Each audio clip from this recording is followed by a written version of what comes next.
Isang maganda at mapagpalang araw sa ating lahat, pare koy. Sa sesyon natin ngayon, ang ating tatalakayin ay napapatungkol pa rin sa sub-etong Engineering Economics at ang ating topic, Simple Interest. Ito ngayon ang ating another given seaboard problem. Atin na pong simulan ang ating diskusyon. Para sa ating seaboard problem of the day, ito ngayon ang ating worded problem. What will be the future worth of money after 12 months if the sum of 25,000 pesos is invested today at a simple interest rate of 1% per month? At para sa ating pagpipilian kung ano ang tamang sagot, A. 26,000 pesos, B. 29,000 pesos, C. 28,000 pesos, and letter D. 27,859 pesos. Alin kaya sa mga yan ang ating tamang kasagutan sa ating seaboard problem of the day? Para sa panimula ng ating solusyon, pare koy, ayan niyo muna akong isa-isain ko ang ating mga given.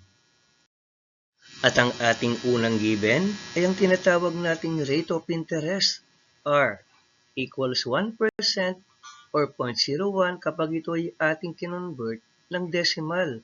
Ang 1% na ito ay monthly. At base din sa ating given problem, ang value ng P o ng principal ay 25,000 pesos. Para naman sa ating given period of time or period of time in years, meron tayong given na 12 months. Pero ito, kung papansinin ninyo, hindi ko na kailangang i-convert pa sa years. Bakit? Kasi nga, ang rate of interest naman natin ay 1% monthly. So, hindi ko na kailangang express sa years ang 12 months. Pwede nang gamitin diretso ang 12 months ating formula na gagamitan later. Ngayon naman, maaari na nating simulan ang ating solusyon sa ating given problem gamit ang formulang F equals P times 1 plus RT. Ito yung formula na ginagamit natin kapag ang ipinapaanap ay full amount or final amount under the topic simple interest. Since may formula na tayo, maaari na tayong mag-substitution sa ating given formula since naririto na ang ating mga given, may given rate of interest na tayo, principal at saka period of time in years. Ang time pala natin ay naka-months na lang. Hindi ko na kinonvert sa years since ang ating rate of interest ay monthly naman.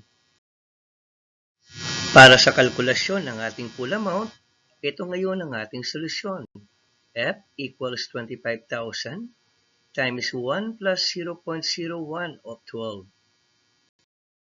Para sa ating pinali, para masagot ang tanong na what will be the future worth of money after 12 months if the sum of 25,000 pesos is invested today at a simple interest rate of 1% per month? Ang ating final answer, 28,000 pesos. Yan ang ating full amount. Maraming salamat po. Hanggang sa muli. God bless us all.